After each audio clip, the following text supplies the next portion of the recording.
ద్వితీయోపదేశకాండము 15వ అధ్యాయము. 7వ సంవత్సరాంతమున విడుదల ఇయ్యవలెను. ఆ గడువు రీతి ఏదనగా, తన పొరుగువానికి అప్పిచ్చిన ప్రతి అప్పులవాడు దానికి గడువు ఇయ్యవలెను. అది యెహోవాకు గడువు అనబడును గనుక అప్పిచ్చిన వాడు తన పొరుగువానినైనను తన సహోదరునినైనను నిర్బంధింపకూడదు. అన్యుని నిర్బంధింపవచ్చును గాని నీ సహోదరుని యొద్దనున్న దానిని విడిచిపెట్టవలెను. నీవు స్వాధీనపరుచుకున్నట్లు నీ దేవుడైన యెహోవా నీకు స్వాస్థ్యముగా ఇచ్చుచున్న దేశములో యెహోవా నిన్ను నిశ్చయముగా ఆశీర్వదించును. కావున నేడు నేను నీకాజ్ఞాపించుచున్న ఈ ఆజ్ఞలనన్నిటినీ అనుసరించి నడుచుకొనుటకు నీ దేవుడైన యెహోవా మాటను జాగ్రత్తగా వినిన ఎడల మీలో బీదలు ఉండనే ఉండరు. ఏలైనగా నీ దేవుడైన యెహోవా నీతో చెప్పి ఉన్నట్లు నిన్ను ఆశీర్వదించును గనుక నీవు అనేక జనములకు అప్పిచ్చెదవు గాని అప్పు చెయ్యవు. అనేక జనములను ఏలుదువు గాని వారు నిన్ను ఏలరు.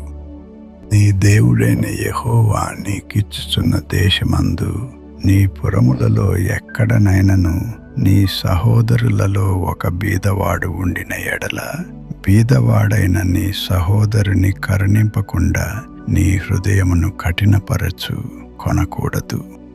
నీ చెయ్యి ముడుచుకొనక వాని కొరకు అవశ్యముగా చెయ్యి చాచి వాని అక్కర చొప్పున ఆ ఎక్కరకు చాలినంత అవశ్యముగా వానికి అప్పియవలెను.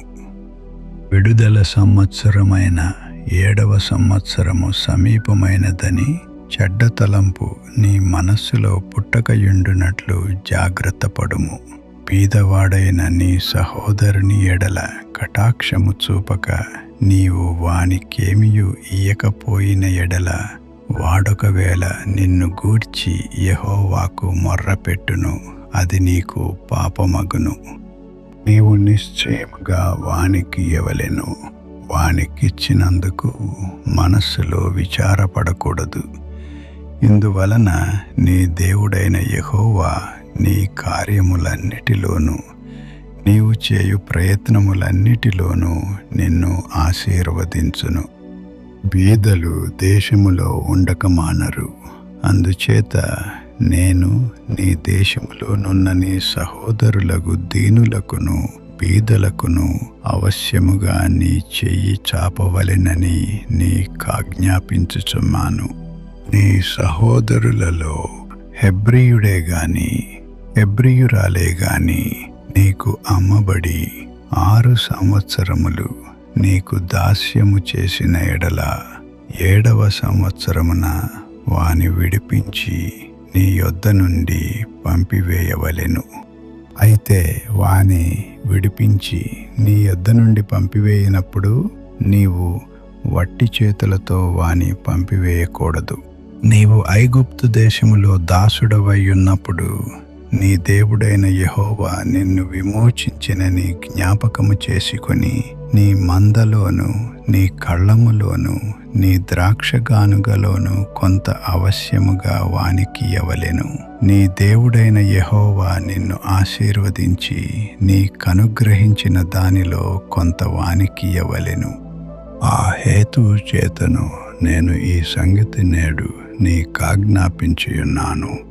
అయితే నీ యొద్ద వానికి మేలు కలిగినందున నిన్నను నీ ఇంటి వారిని ప్రేమించుచున్నాను గనుక నేను నీ యొద్ద నుండి వెళ్ళిపోనని అతడు నీతో చెప్పిన ఎడల నీవు కదురును పట్టుకుని తలుపులోనికి దిగునట్లుగా వాని చెవికి దానిని గుచ్చవలెను. ఆ తరువాత అతడు నిత్యము నీకు దాసుడయ్యుండును. అలాగుననే నీవు నీ దాసికిని చేయవలెను. వానిని స్వతంత్రునిగా పోనిచ్చుట కష్టమని నీవు అనుకొనకూడదు. ఏలయనగా వాడు 6 సంవత్సరములు నీకు దాస్యము చేసినందున జీతగానికి రావలసిన 2 జీతముల లాభము నీకు కలిగెను. అలాగైతే నీ దేవుడైన యెహోవా నీకు చెయ్యి వాటన్నిటి విషయములో నిన్ను ఆశీర్వదించును. నీ గోవులలోనేమి, నీ గొర్రె మేకలలోనేమి తొలిచూలు ప్రతి మగదానిని నీ దేవుడైన యెహోవాకు ప్రతిష్ఠింపవలెను. నీ కోడెలలో తొలిచూలు దానితో పని చేయకూడదు. నీ గొర్రె మేకలలో తొలిచూలు దాని బొచ్చు కత్తిరింపకూడదు.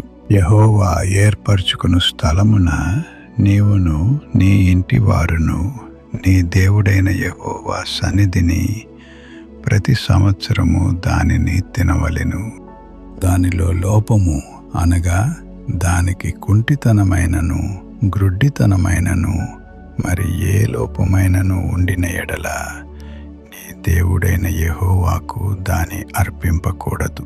జింకను దుప్పిని తినునట్లు నీ పురములలో అపవిత్రులు దాని తినవచ్చును. వాటి రక్తమును మాత్రము నీవు తినకూడదు. నీళ్ల వలె భూమి మీద దాని పారబోయవలెను.